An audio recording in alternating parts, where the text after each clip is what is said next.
नमस्कार. मी प्रांजली, एक professional psychological counsellor, त्याचप्रमाणे लाईफ कोच.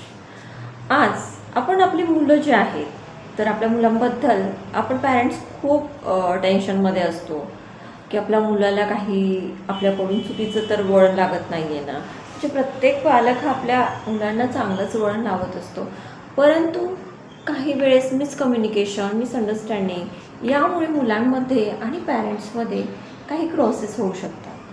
तर आपल्याला चेक करायचं आहे की आपल्या मुलाच्या मनामध्ये काय चालू आहे. अस्वस्थ करणारे, आपल्या पॅरेंट्सला काही अस्वस्थ करणारे प्रश्न आपण आपल्या मुलांना विचारायचे आहे. तर ती कुठले प्रश्न आहे, साधारणतः आज आपण 7 प्रश्न बघणार आहोत की ज्यामध्ये आपण आपल्या मुलांना ते प्रश्न विचारणार आहोत आणि प्रत्येक पॅरेंट्सनी ते आपल्याला मुलांना विचारावे असं मला मनापासून वाटतं. का होतं की आपण बरेचदा दुसऱ्याला ॲनालिसिस करतो, पण स्वतःलासुद्धा कधीतरी स्वतःचं ॲनालिसिस करणंसुद्धा फार गरजेचं असतं. तर त्यासाठी आपण आजचा हा व्हिडिओ बघतो आहे किंवा करतो आहे. तर पहिला प्रश्न की त्यांना विचारा, तुला वाटतं का मी तुझ्यासोबत वेळ पुरेसा घालवत नाही आहे, की मी तुला वेळच देत नाही आहे, असं आपल्या मुलांना विचारा. कारण हे विचारल्याने काय होतं की आपल्याला कळतं की आपल्या मुलाच्या मनामध्ये काय आहे,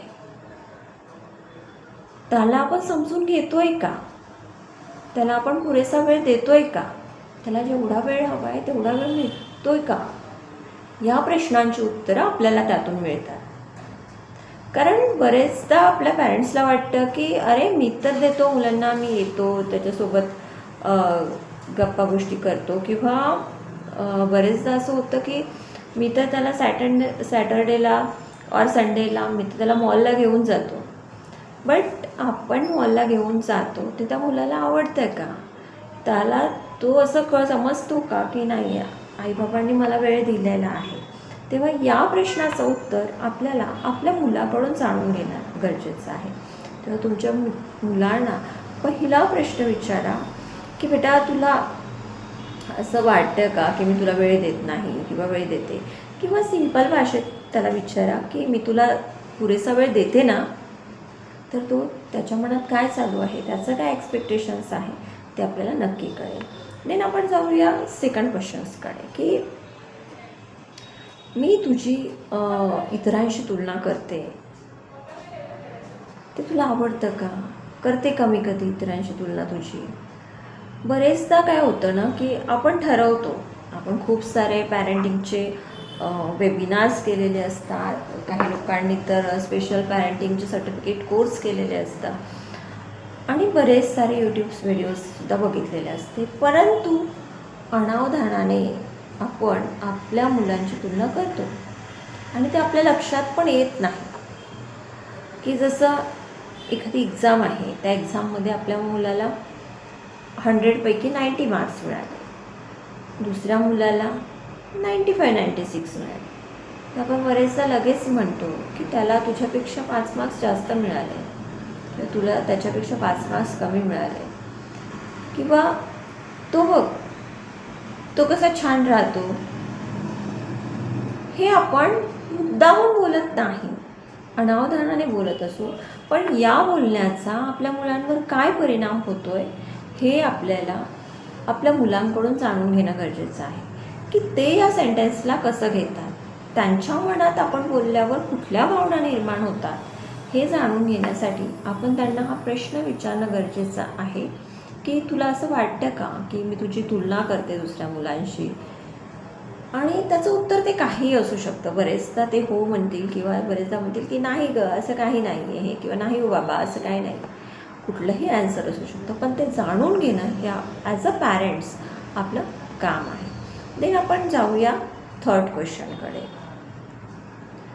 थर्ड क्वेश्चन काय आहे की तुला असं वाटतं का की मी तुला समजून घेत नाही, की मी तुला समजून घेण्याचा प्रयत्न करत नाही. साधारणतः होतं काय की मुलगा एखादी गोष्ट सांगायला जातो आणि आपलं होतं की आपलं लक्ष नसतं किंवा आपल्याला दुसऱ्या कामाचं एखादं टेन्शन असतं आणि त्याकडे आपण लक्ष देत नाही. तो आपल्याला खूप महत्त्वाचं असतं, कारण ते तुमच्यासाठी जरी तुम्हाला वाटत नसेल महत्त्वाचं तरी ते त्याच्यासाठी खूप महत्त्वाचं असतं आणि तेव्हा तो सांगायला जातो आणि आपण त्याला समजून घेत नाही किंवा तो एखादी छोटीशी गोष्ट ही तुमच्यासाठी असू शकते पण तो एखादा स्कूलमधला क्लासमधला बसमधला एखादा छोटासा किस्सा सांगत असतो. त्यावेळी तो किस्सा सांगताना त्याच्या कुठल्या भावना आहे या भावना तुम्ही समजून घेता का?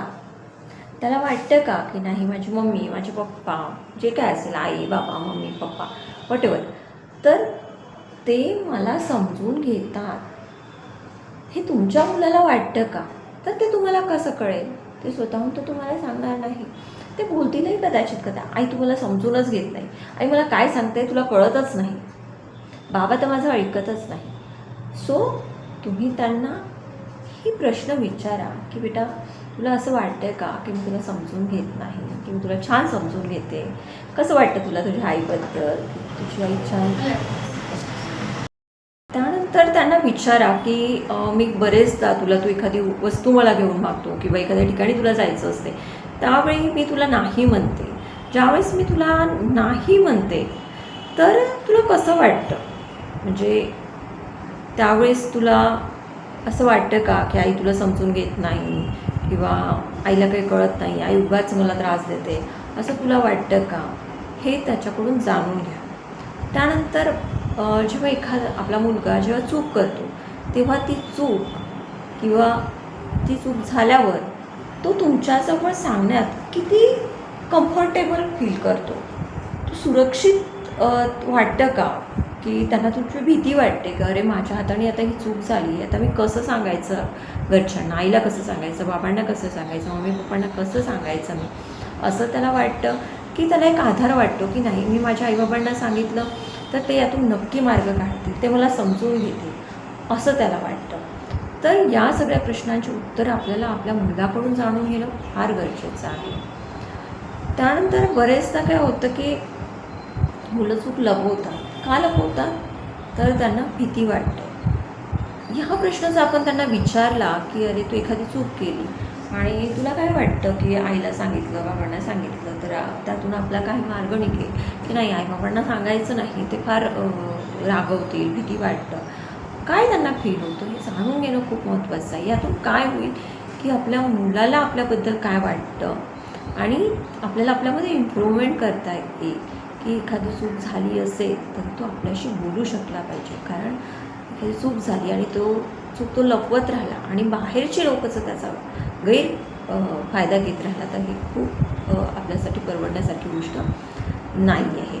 त्याच्यानंतर मी अशी कोणती गोष्ट करावी केली तुझ्या मनाला खूप वाईट वाटतं. बरेचदा कसं असतं की आपल्याला कळतच नाही की आपल्या मुलाला आपल्याबद्दल का वाईट वाटतं.